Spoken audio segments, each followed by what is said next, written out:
Hi, everybody. This week, we're talking about Rental Family, Eternity, and Zootopia 2. And in the second half, we talk about the best and worst movies of November, as well as a section on love and connection in film. You know, sometimes it's okay to pretend.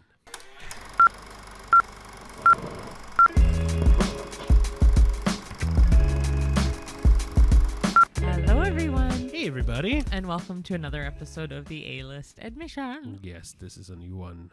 Yeah.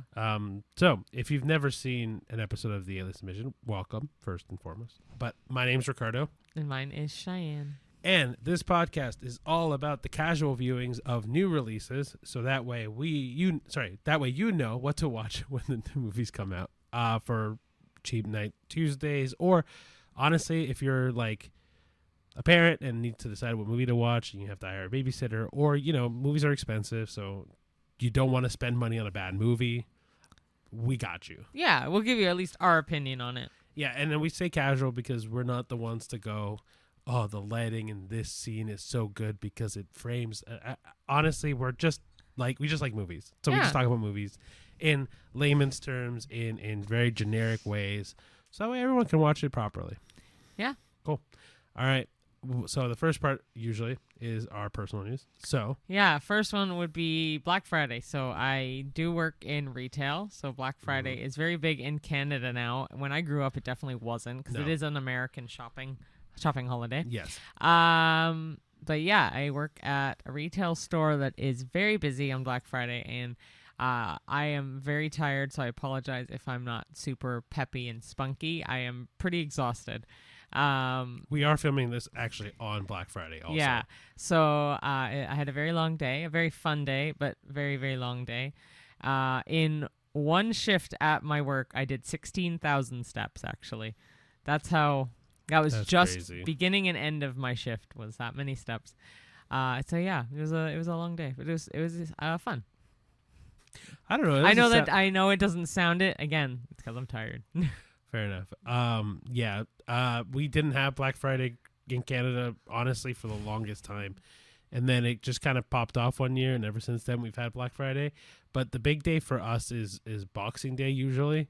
But now because of Black Friday, Boxing Day isn't a big deal anymore. It's weird. Like the Boxing Day being the 26th of December for Canadians and for our friends in the UK. But yeah, like for us, that was the big shopping day because people just blew out everything after Christmas. I don't know what happened. I feel like, well, I still think Boxing Day is very relevant here. It's just obviously Boxing Day is a Commonwealth stat holiday. Yeah. So the states don't have it, but they don't seem to hop on that bandwagon. No, but it makes more sense to me, that one, because like no one wants to buy anything after Christmas, so blowing everything out super low after Christmas makes sense. Yeah. But I guess people want it before, so that way they can buy Christmas gifts. I don't know. I don't like shopping holidays. I like online shopping. Even Black Friday, I do online deals. I don't religiously go to look for them, but if they're there and it's something I need, then sure. Sure, that's fair. So you want to fill them in on yours? Yeah, so then my personal news this week is I have a sleep test tomorrow, so this will be on the Saturday. Reason being is just I know I snore, and I'm also a bit heavier, and so that also accounts for the snoring. But I also wanted to make sure I didn't have sleep apnea or if I choke in my sleep or whatever. I just wanted to make sure like my sleeping habits were good. I know I don't get enough sleep, but like apart from that, like making sure how I'm sleeping, what I'm doing in my sleep isn't going to kill me, essentially. Yeah, for sure. Yeah. It's going to be weird though. My one gripe with sleeping tests and stuff like that is like you're supposed to sleep like you normally would sleep, but I won't normally sleep how I normally sleep because Cheyenne You're being won't be monitored. One, I'm being monitored. Two, Cheyenne won't be there. Three, it's not my bed. It's not my pillows. It's not my blanket. It's not my normal routine. It's going to be a weird version of my normal sleep, right? This is also, I think, probably the first time since at least we've been married that we haven't been in the same place. Since we've been married, yes. Married, yes. Yeah. I know dating, obviously, and stuff, no. But The only time that would have so. been different would have been maybe if one of us worked like a super late shift and we fell asleep before they came, but they would come back. Ricky doesn't come back till like early morning. So I am so excited for my girl dinner. You have no idea. That's the one thing. So girl dinner is actually facts. Like it's so funny because I love girl dinner. Like I'm probably low key gonna have like a bag of baby carrots, some granola, and like hummus and crackers, and sounds amazing. Well, I'm happy for you to actually have some alone But time. I'm gonna miss having you that's just there. Like even if we don't, like if we're in the same room, it's just knowing that the other person's there. Oh, I completely agree. For me, it's gonna be weird. It feels like I'm gonna go to a lab to get tested. But he'll go to sleep like that. It won't even matter if you're being I monitored. don't know because like this will be like no one usually watches me sleep as I'm going to sleep, so that might be weird. But like yeah, I'm a quick sleeper, so I like if I'm tired, I'll be out quick. Mind you, I don't know about this scenario. This is a very unique scenario. I haven't tried this one. We'll have to look into it later. But yeah, it's gonna be weird for sure. But yeah, I think were we married when you were in your car accident? I don't remember. We can cut yes. this out if you were. No, we were. We 2022. So that week would have been the first time you would have gone to sleep over somewhere. But it didn't work out. It didn't work out. Yeah. Yeah. Anyway. Yeah.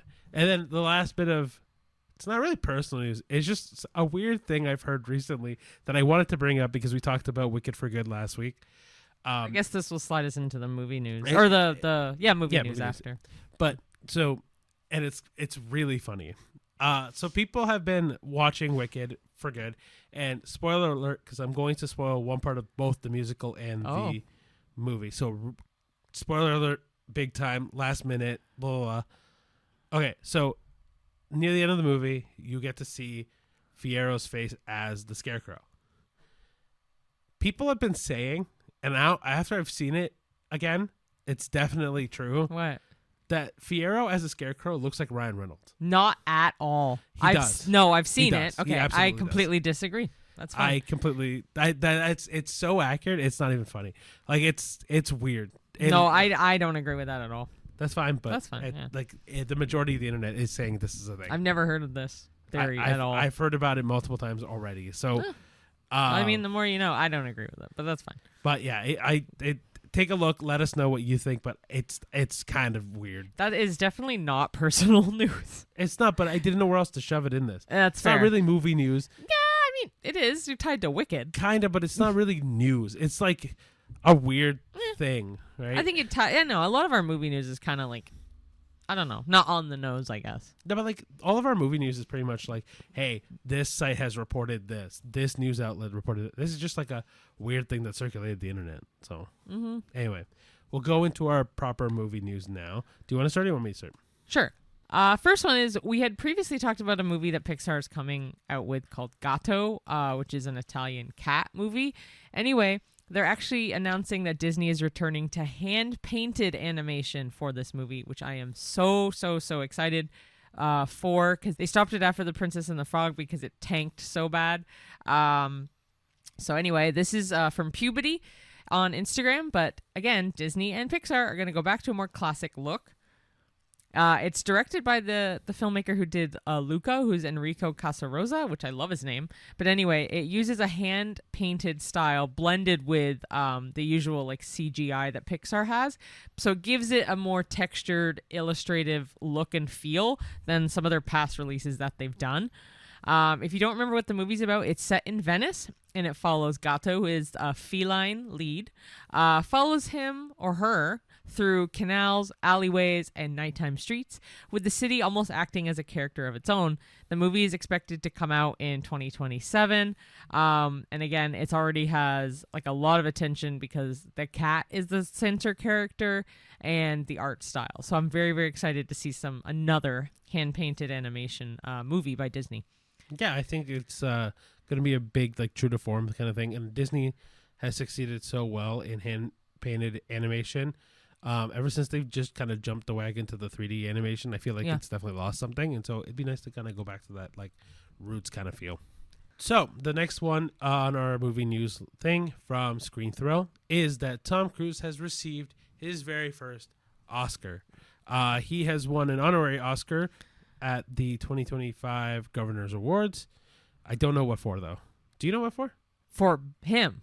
Oh, An honorary Oscar is kind of like, an like, Oscar a in Lifetime Achievement Award kind of thing. Oh, okay, cool. I didn't know that. So ironically, it's not even for a specific movie still. But I mean, he has done a lot for film. Like, truthfully, like, when we can one day have a whole episode just on Tom Cruise himself. But like, I do want to. I haven't watched his speech, but apparently his speech is phenomenal with his acceptance speech. So I do want to try to find it at some point. But he honestly kind of deserves it. He was a big reason how that movies came out of the pandemic as strong as they did, because of the Top Gun Maverick and everything. Yeah. So I fully endorse this 100%. Next one is going to be interesting. I don't know if you've heard about this to its full capacity. I haven't heard it for the full. Okay, but again from Screen Thrill, Rush Hour 4 just got greenlit at Paramount Pictures after a push from Donald Trump. So yeah, Rush Hour 4 has been officially greenlit. This is like also according to Deadline. But anyway, the studio's teaming up with Warner Brothers for distribution. And Brett Ratner is set to return as the director just weeks after releasing a documentary about Melania Trump, ironically. So essentially, Donald Trump helped push Rush Hour 4 into mainstream and distribution. So, I mean, a lot of people are saying this is the one good thing he's done. Whether you agree with him or not, it's a very interesting piece of news, honestly. Yeah, I wasn't going to mention the political aspect of this because it doesn't need it. No, it's just funny. But I will say, having Rush Hour 4, I'm like a mixed feeling for that. I like the Rush Hour series. I just don't really know how and where this will work. We'll see it. I'm curious about it. I also just love Jackie Chan anyway. Chris Tucker, I don't know enough about Chris Tucker to form an opinion, but I'm really excited for Jackie Chan to come back. Mm-hmm. So the final bit of movie news that we have for you guys is that Indy, the dog from Good Boy, becomes the first ever dog nominated for Best Horror/Thriller Performance at the Astra Awards. So this was also brought to us by Screen Thrill, and Indy, the dog, is going up against Alfie Williams for 28 Years Later, Alison Brie for Together, Ethan Hawke for Black Phone 2, and Sally Hawkins for Bring Her Back, and Sophie Thatcher for Companion. All of those actually are all good movies. And it's all really good actors. Yeah, really good actors. My only thing is we actually never saw Good Boy. So but it's the first dog ever to have an acting nomination, which is crazy. Brilliant. And also the fact that this is a completely indie movie. Haha. Isn't it a CGI dog too? No, it's a real dog. Oh. Okay. So we did talk about this in a movie news before, but the dog is not a trained actor dog. It is the dog of the director. He filmed it over and over and over again, trying to get the right actions. He'd only film like a scene every day kind of thing. Oh, wow. Because the dog would just not react the way he wanted to react, right? Wow. Which is fair. I mean, if it's not a trained dog, how would you get it to work that way? But yeah, it's totally his dog that he filmed scenes with and made it work. Yeah. Right? Wow. But I am really curious to see that movie now, especially if this dog is going to be nominated at the Oscars maybe, right? We'll see. But yeah. Cool. Okay, so that sums up the movie news. So we'll get into the movie reviews. Yay. So we saw 3. First one we saw was Rental Family. The second one we saw was Eternity. And the last one we saw was Zootopia 2. Cool. So, do you want to do Rental Family or you want me to do it? What do you want to do? I'm easy. Okay, I can do it. It's a lot of interesting names, so be warned. Fair. Oh, fair. Not for that reason. Anyway, Rental Family is the first one we saw. The director is Hikari. The rating is PG-13 for thematic elements, some language, and, of course, some suggestive material. The runtime is an hour and 43 minutes, and the main cast include Brendan Fraser, Takahiro Hira, Mari Yamamoto, Shannon Mahina Gorman, and Akira Imoto. I hope I said those right. I feel like I actually did. I was going to say, you did a really good job, I thought. Yeah. Okay, and the spoiler-free synopsis is that Philip is an American actor living in Tokyo who's struggling to find purpose and connection.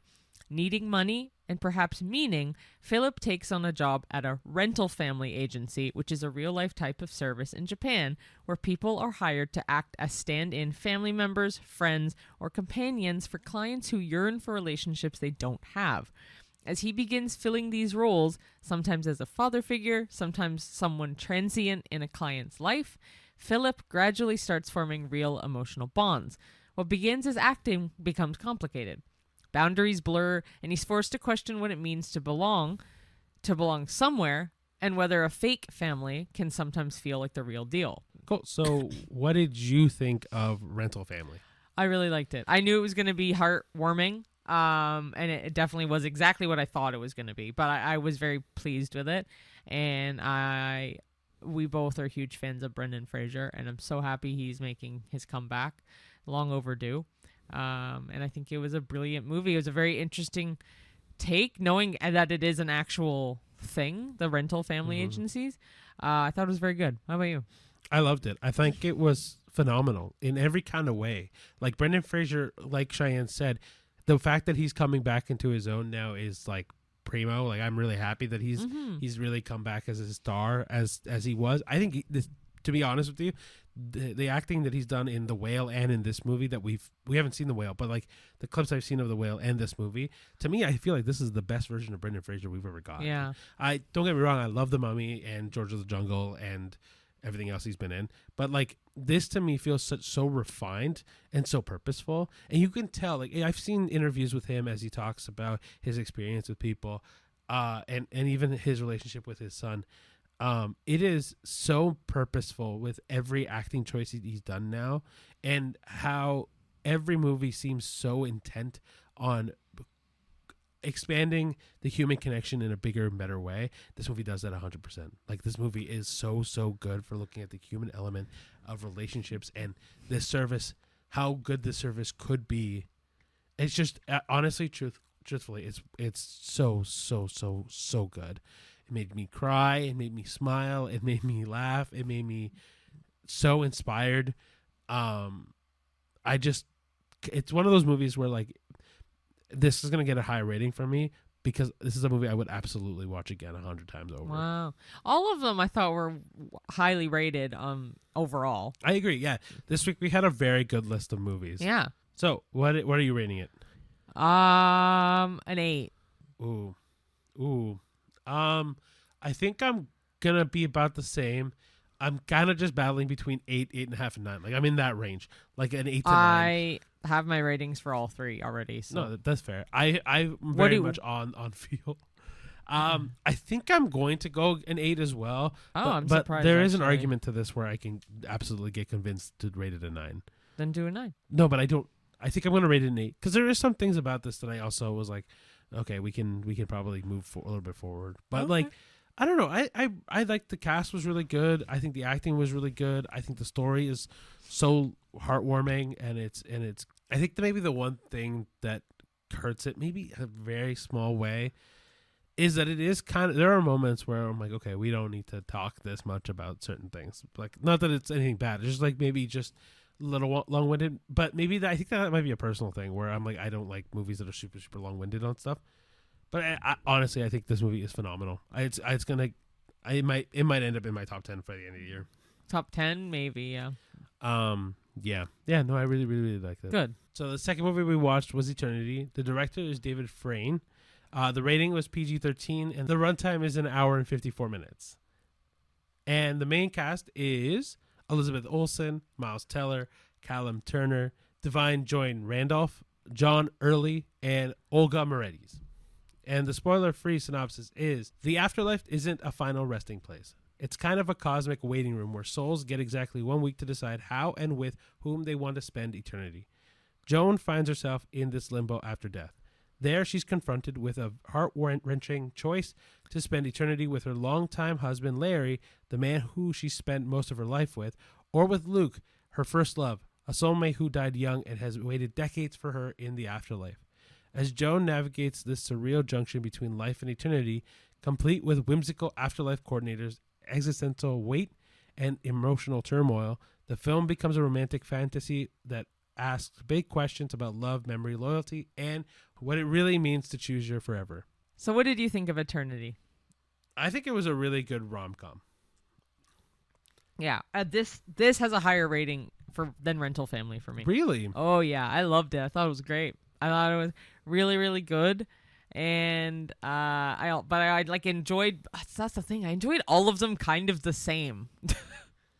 I think they're different, but like I know what you mean. Like they're all really for me, inspirational. I mean, Yeah. maybe not Zootopia 2 is like super inspirational, but like this movie, Eternity and Rental Family have that aspect of, man, I just like, you feel so lifted afterwards, right? And I think this movie to me wouldn't have mean as much if I wasn't married to you fully. Yeah, I think so too. I think the relationship aspect of this movie adds so much weight to a relationship that already exists based on what happens in the movie, not spoiling. But like this battle between Larry and what's the other name? Luke is such a relatable battle, right? The idea of this life that never was versus the life that you know and are comfortable with, right? And I think that is so, it's beautiful in the way they explore it, in the way that is the comedy kind of just flows in that space. The obvious like tension between Luke and Larry that is obviously going to be there. But and also the acting was just perfect. Like Larry who died, when Larry dies, he's an 80-year-old man. That doesn't spoil anything, it's just what it is. But Miles Teller does a phenomenal job playing an 80-year-old man. Yeah, they all play really good. They all do really good jobs at playing their ages in that moment. Like it's even Luke. Obviously he died young. Yeah, and he plays a 20-year-old very well. Whereas Joan and Larry, who are well into their 80s, 90s, whatever it ends up being, they play that age so well. That's why I think I liked it so much. It's an interesting idea. Yeah, and the background Afterlife coordinators are also amazing. They're so fucking funny. Yeah. I think without their humor in this movie falls apart very quickly. I think the idea. So one of the things I also loved is that the afterlife is the way that the afterlife is shown in this is so non-religious. Like it felt objective. Yeah, it felt so nuanced, but also so simple. Like it felt so like anybody can get sucked into this idea. Mm-hmm. It doesn't cater to one way or the other. It doesn't cater to this predisposition of what heaven is or what hell life is afterwards, right? Like this the way this felt so fresh in, because I've seen so many movies that have done an afterlife, like whether it's a heaven or a hell or whatever, but this felt so new.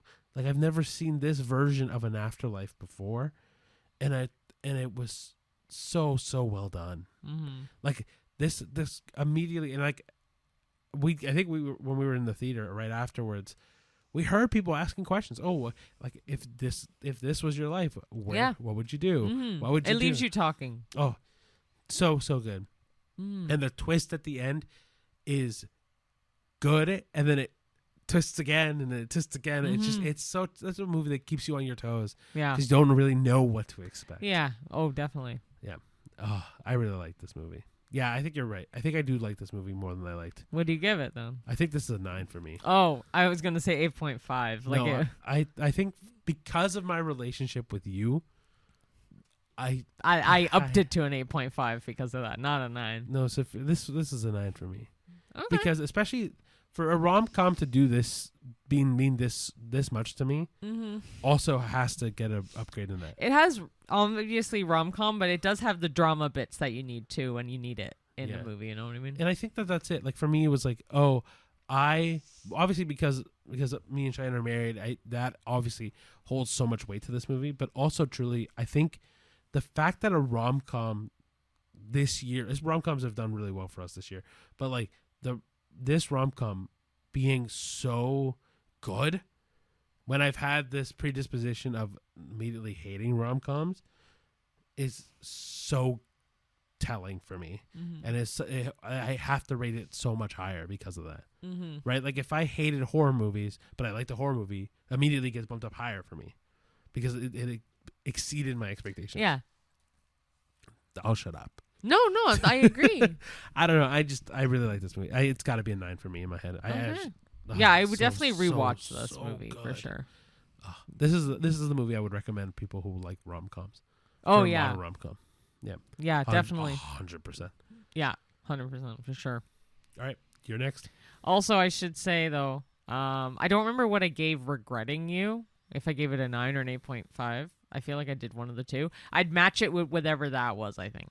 Really? Well, no, if Regretting You was higher, I would want to even it out, because I thought this was better than Regretting You. But now I don't remember what I rated Regretting You. You know what I mean? Well, so at the end of the year, we'll do our podcast Yeah. where we rate everything. We'll probably kibosh the whole second half of that episode and just really talk about whatever it was. Yeah. But to be frank, this is leaps and bounds better to me than Yeah, it Regretting is. You. Like, Yeah. whatever I rated Regretting You is like now turned into like That's a what 6 in that's what I comparison. mean. Yeah. Anyway. And the last movie we saw was Zootopia 2. The directors are Byron Howard and Jared Bush. The rating is PG for some action and thematic elements, and the runtime is 1 hour and 50 minutes. The main cast include Jennifer Goodwin, Jason Bateman, Idris Elba, Jenny Slate, Shakira, and Tommy Chong. And the spoiler-free synopsis is that Judy Hopps and Nick Wilde return to Zootopia to face a new challenge that threatens the city's delicate balance between predator and prey. This time, the mystery involves a series of strange disappearances that could unravel the harmony the city has worked so hard to build.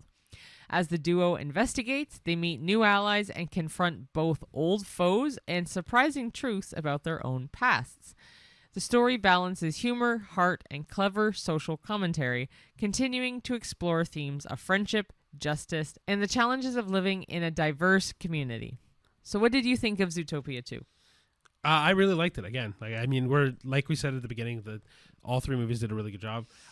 One of the reasons why I really, really like this movie is that for a sequel, this doesn't miss. No, it doesn't actually. It's really, really good. And it's really, really rare. Like, sequels don't do that well. Yeah. And especially for Disney, because Disney's had a really rough go at movies recently. Mm-hmm. But Zootopia 2 did a really good job. Oh my gosh. Did a really good job at, one, sticking with the themes of Zootopia, where it's talking about, honestly, a racial divide of some sort, or like a cultural divide of some sort. So, like, obviously, not spoiling, the snake that's in there is that other half, where immediately there's a social thought process about snakes in that sense. But honestly, like, Judy and Nick, their team up together, and then them, like the synopsis said, revealing more about their past together. Man, you can't help but love that duo. And I also recently rewatched Zootopia 1, just to kind of give me more basis on this.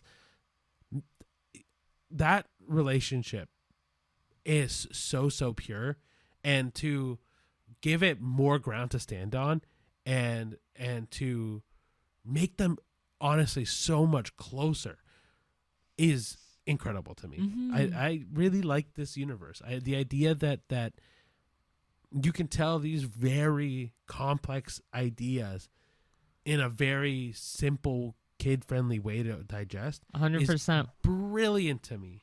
If I can just really add really quick, Ke Huy Quan, however, I always say Ke Huy Quan, but anyway, he's also in this as the snake. Yeah, the main cast. I don't know why it didn't come up when we were looking up cast members, but he's the main guy. But also, we should we mention some of the cameos that come into this movie? No, you want to keep it a surprise? Yeah, spoiler free. I guess it's not, but is it a spoiler? Yes. Well, I mean, people do know the very two obvious ones, but just to play it safe, I guess. Fair enough. There are a lot of famous people. Or fuck it, we could just say at least Robert Irwin. But even like Andy Samberg is also a major character. Michael J. Fox.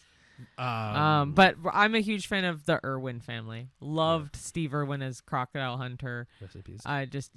Rest in peace, definitely. But I'm so happy Robert Irwin won Dancing with the Stars. I guess spoiler, but it's already out. You read my mind. It's already out, and it's all over everywhere.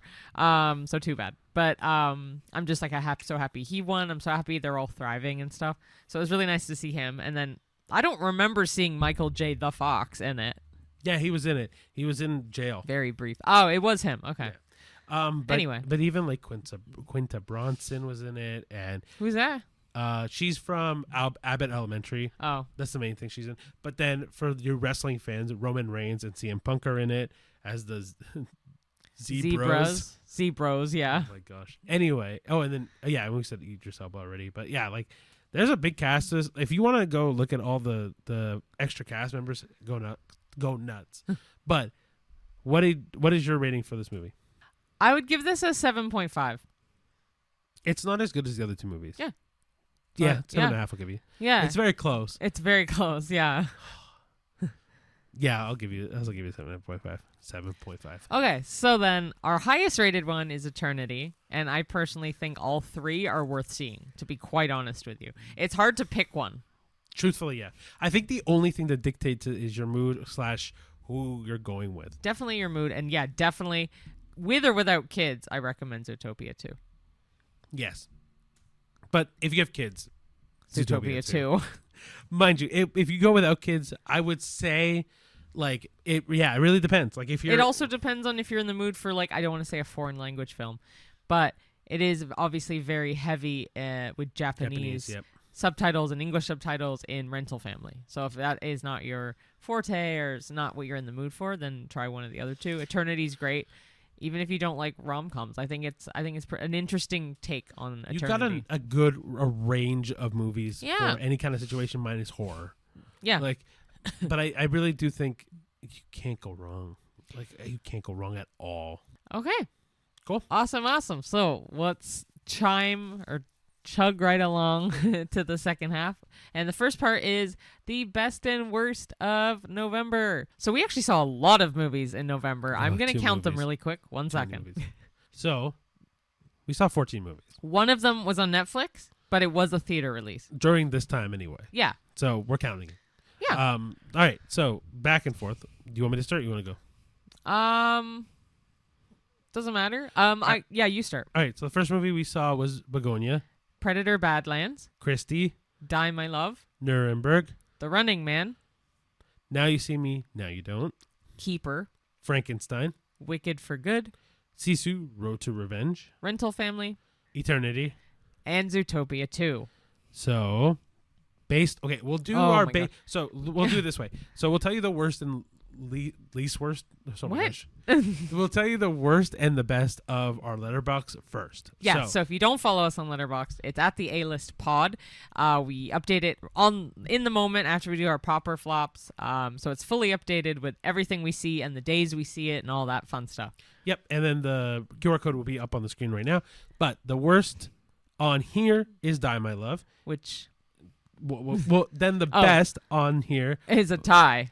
Between probably a couple. About 5 movies. Or right, more than that. So it's Now You See Me, Now You Don't, Rental Family, Wicked for Good, Eternity. Are you just going to list them all? I was just going to start shooting them out, yeah. Okay. And then Nuremberg and The Running Man. Cool. So the worst is right. The worst is Die My Love, which we gave half a star out of 5. Yeah, if I could give it 0, I'd give it 0. It's brutal. It's bad. Really bad.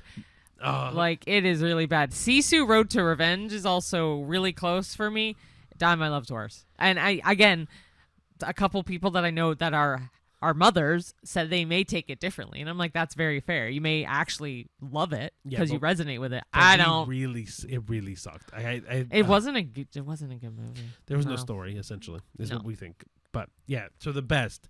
Because it's a tie between a bunch of them. No, but don't go by this. What is your best movie of November?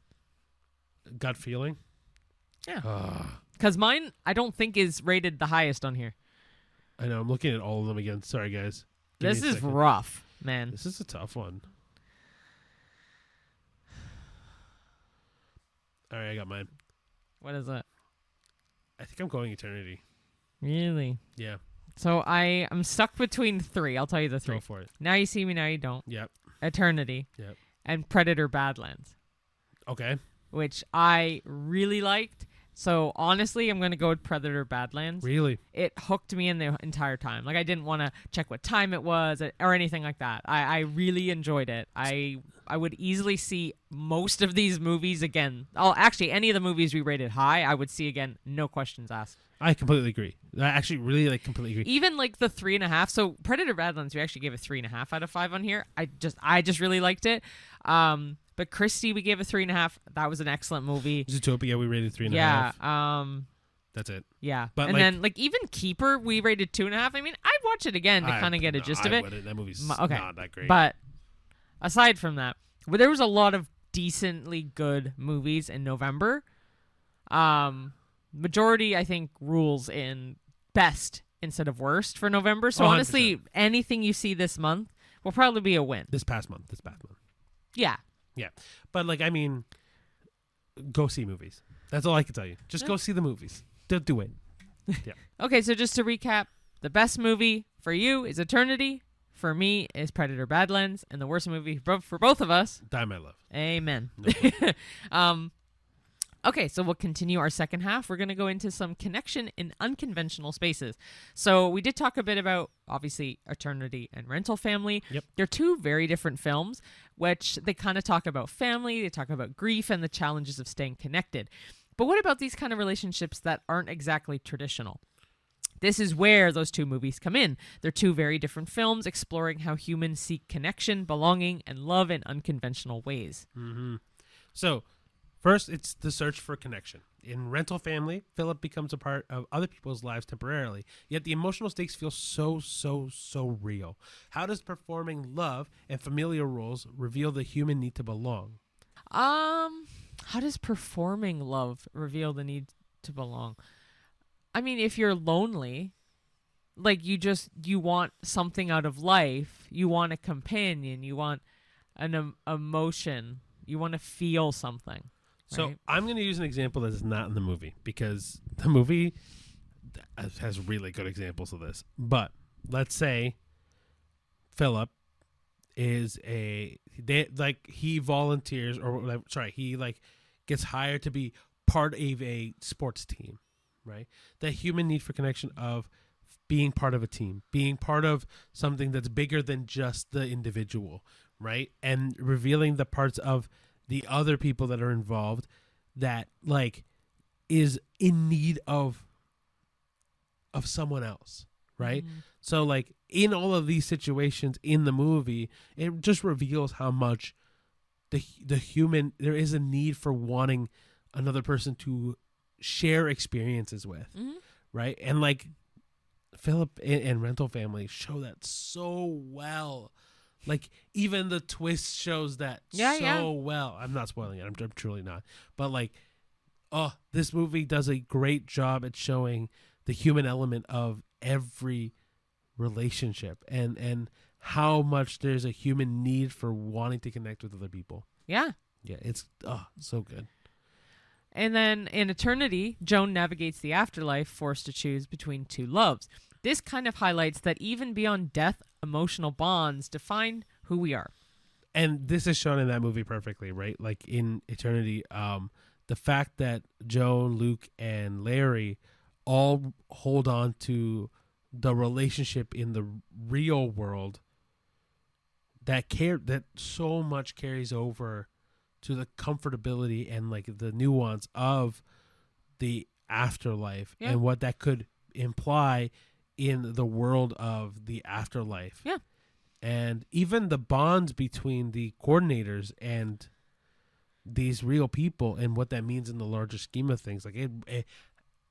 Human connection, it plays such a huge part in this entire movie. Mm-hmm. And the character that Divine plays even says so in the movie. 100%. So the second part is the blurred lines between performance and authenticity. Rental Family, the line between acting and feeling is constantly blurred. Can pretending to be a family actually forge genuine bonds? Yes. I think it's the same as Friends with Benefits. Because Friends with Benefits can kind of forge an actual relationship. Oh, fair. So you're faking, pretending to be a couple, or you're pretending for obviously benefits, but it actually does forge a deeper connection. So I do actually think it could form a genuine bond. I 100% believe that because it's like growing up, my best friend, we call each other sisters and stuff like that.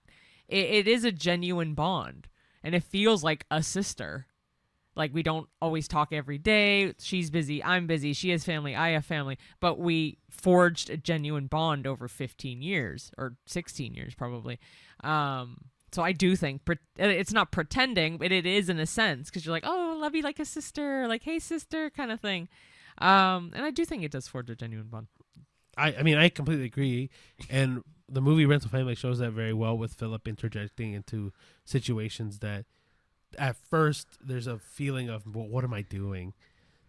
Man, the connection that he creates with these people, like, it transcends the actor feeling, man. It is so pure, so pure. Yeah.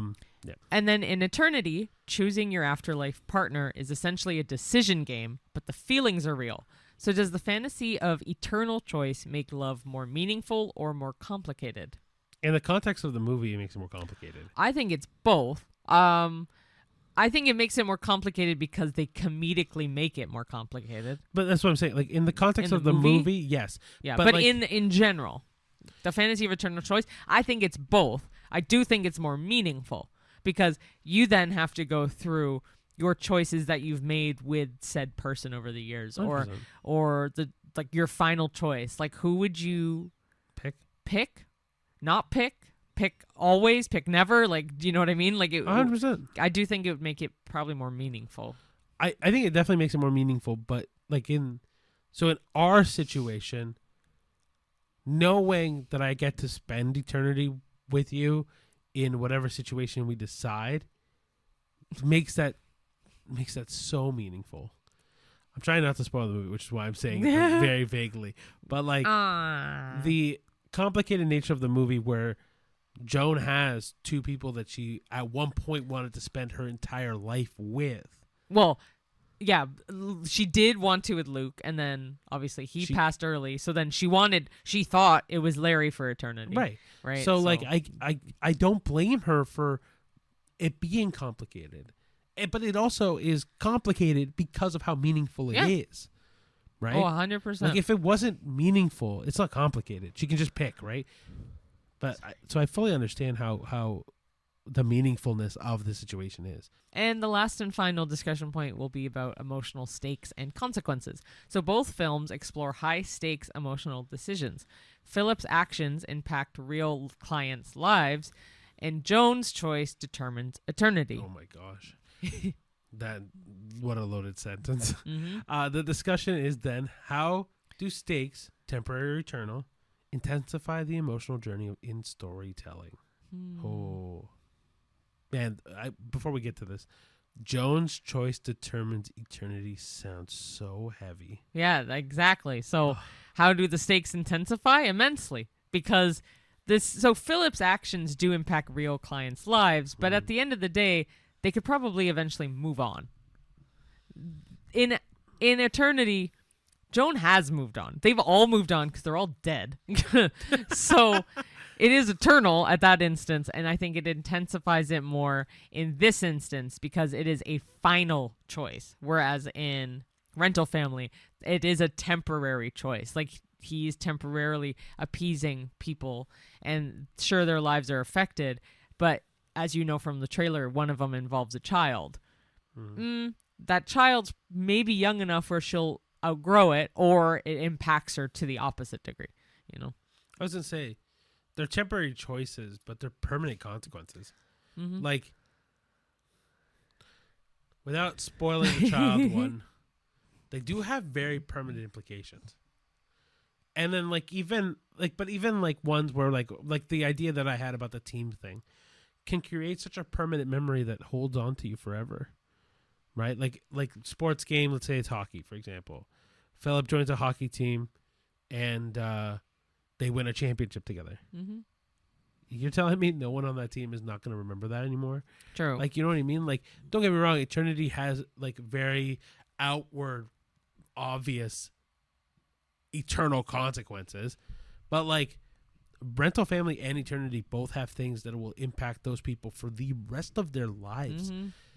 And it is such an emotional bit that actually, to me, makes the whole storytelling worth telling. That whole story worth telling. Sorry. Yeah. It's just, it's perfect for a movie, 100%, because it keeps you engaged the entire time.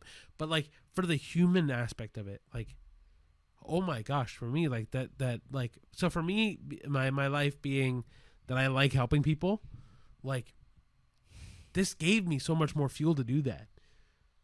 And it inspired me in such a deep-rooted way for Rental Family. But in Eternity, it solidified, man, this is going to make me sound so fucking cheesy, but like it solidified my connection to you. Yeah, sure. 100%. Like I mean, it's not cheesy. This whole thing's about love and connection. Fair enough. But like Eternity, like if Rental Family inspired me to continue the mission of helping as many people as I can in my life, Eternity solidified my connection to you, and like was like, oh yeah, 100%. If I had to choose an eternity, it's with you. Yeah, there's no doubt about it, right? Like I think that's the beauty of these two movies is that they inspire you in life to make change.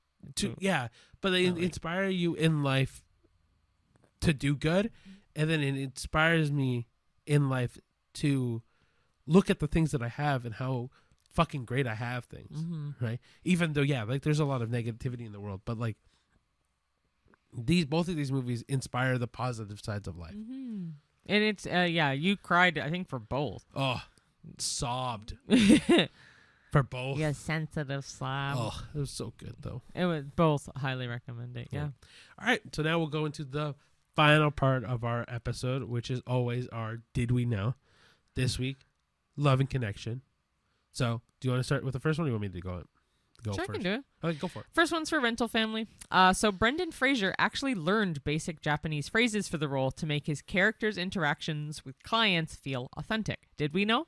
I figured, but I didn't know this. No, I didn't know this, but I thought he did a great job. Like he actually, really if he learned basic phrases, he learned a lot of them. Because I feel like, I don't know, at least a quarter of the movie, I felt he talked in Japanese. But it also made it feel very real. Yeah. Because his character's supposed to live in, have lived in Japan. So it feels like, yeah, absolutely. This makes sense. Like if he lived in Japan, of course he'd know some Japanese, right? I think it was brilliant choice. The second one being Eternity. Elizabeth Olsen had to shoot multiple endings for Joan's Afterlife choice so that crew could pick one that best balanced romance and the emotional payoff. Did we know? No. This is perfect. I'm so happy they did this. And I'm so happy at the one they picked. No spoiler. But so a lot of these movies that we've seen this year, I want to buy the Blu-ray for. This movie, I would buy the Blu-ray only if they include those endings, because if you've ever seen Clue, they have the funny endings like, oh, what if the movie ended this way? What if the movie ended this way? I would love if this had that. Fuck, we'll add another one, I guess, on this for that Clue movie. Did you know that when they played it in theaters, it had the different endings? Yeah. No. Like, one theater would have one ending. Oh! One other theater would have another ending. I think I did hear about this. So, yeah, they never all had the same ending. That's so fun. And then when they finally released it in low-key, what if they did that for this? I would cry. Well, I'm planning on seeing it a second time with a couple girlfriends, so I'll let you know. Anyway. Oh, jinx. Anyway, Zootopia 2. Jennifer Goodwin and Jason Bateman recorded many of their lines together in the same room, which is unusual for animated films, but it was to help make Judy and Nick's banter feel more natural. Did we know? No, I did not. No, but that's really cool. I will say, so I've heard, my favorite show being Avatar: The Last Airbender, they did this a lot because they noticed that in animated settings, this adds so much connection to it. It's perfect.